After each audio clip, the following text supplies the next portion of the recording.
Assalamualaikum warahmatullahi wabarakatuh. Perkenalkan, saya Siti Rahmawati dari Universitas Darul Ma'arif, Prodi Pendidikan Bahasa dan Sastra Indonesia. Semester 2 tahun akademik 2024-2025 dengan NIM 2488201038. Saya membuat video ini untuk memenuhi mata kuliah menyimak dan memirsa dosen pengampu Bapak Unes MPD dengan materi pokok yang akan saya sampaikan, yaitu tentang keterampilan menyimak. Pengertian menyimak menurut Tarigan 1986, menyimak adalah suatu proses yang mencakup kegiatan mendengarkan lambang-lambang lisan dengan perhatian, pemahaman, apresiasi, dan interpretasi untuk memperoleh informasi menangkap isi serta memahami makna komunikasi yang disampaikan pembicara.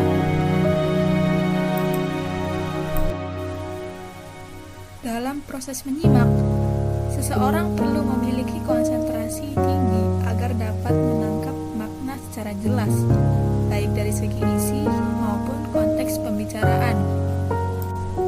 Kemampuan menyimak yang baik sangat penting dalam komunikasi sehari-hari, pendidikan, pekerjaan, hingga kehidupan sosial. Selanjutnya yaitu ada jenis-jenis menyimak. Menyimak dapat diklarifikasikan berdasarkan tujuan, cara, dan tingkat keterlibatan penyimak, yaitu A. Berdasarkan tujuan. Jenis yang pertama yaitu menyimak intensif. Menyimak intensif adalah menyimak secara mendalam dengan perhatian penuh terhadap isi pesan. Biasanya digunakan dalam pembelajaran bahasa, memahami instruksi, atau penelitian. Contohnya, seseorang siswa menyimak penjelasan guru dengan cermat. Jenis yang kedua yaitu menyimak ekstensif. Menyimak ekstensif adalah menyimak secara umum tanpa terlalu memperhatikan detail.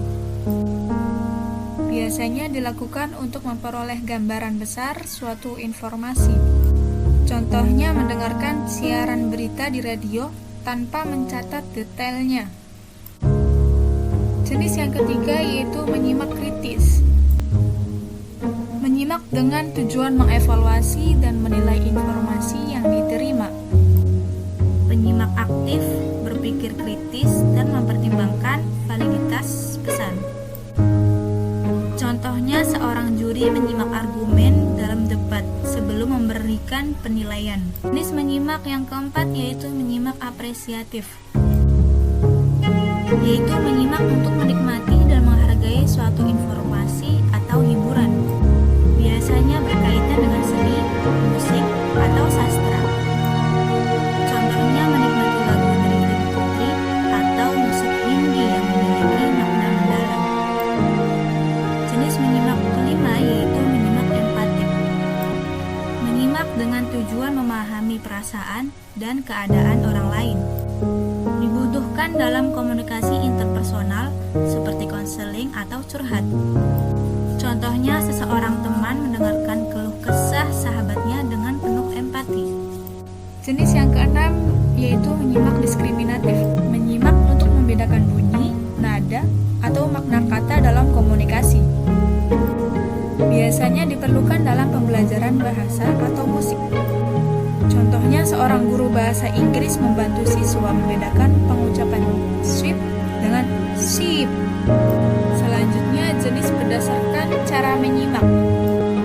Yang pertama, menyimak pasif, yaitu hanya mendengar tanpa memberikan tanggapan. Yang kedua, menyimak aktif, yaitu mendengar dengan penuh perhatian dan memberikan respon yang sesuai. Jenis selanjutnya berdasarkan sumbernya. Yang pertama, menyimak langsung, dilakukan secara tatap muka atau komunikasi langsung. Yang kedua, menyimak tidak langsung, menyimak melalui media seperti radio, televisi, atau rekaman suara. Bagian yang ketiga yaitu ruang lingkup menyimak. Ruang lingkup menyimak meliputi berbagai aspek yang mencakup tujuan tujuan, proses, dan media yang digunakan. Berikut ruang lingkup menyimak yang lebih rinci, yaitu ada berdasarkan tujuan. Menyimak untuk memperoleh informasi, menyimak untuk mengevaluasi dan menganalisis pesan, menyimak untuk menikmati suatu karya seni atau hiburan, menyimak untuk memahami perasaan dan emosi orang lain. Selanjutnya, ruang lingkup berdasarkan proses. Yang pertama, tahap mendengar, yaitu menangkap suara atau bunyi melalui indera pendengar. Yang kedua, tahap memahami, yaitu menafsirkan pesan yang disampaikan. Tahap menilai, mengkritisi atau mengevaluasi pesan yang diterima. Tahap menanggapi, yaitu memberikan reaksi atau respon berdasarkan pemahaman. Ruang lingkup selanjutnya berdasarkan jenis informasi. Yang pertama ada menyimak percakapan sehari-hari, menyimak ceramah atau pidato, menyimak berita di media massa, menyimak musik, puisi, atau drama. Yang terakhir yaitu menyimak instruksi dan perintah. Ruang lingkup selanjutnya yaitu berdasarkan media yang digunakan. Yang pertama, menyimak langsung. Terjadi dalam komunikasi tatap muka. Contohnya mendengarkan dosen saat kuliah atau berkomunikasi dengan teman secara langsung. Yang kedua, menyimak tidak langsung. Terjadi melalui media seperti radio, televisi, atau podcast. Contohnya menyimak berita di televisi atau mendengarkan podcast motivasi. Sekian dari saya, terima kasih sudah menonton video ini. Kurang lebihnya mohon maaf. Wassalamualaikum warahmatullahi wabarakatuh.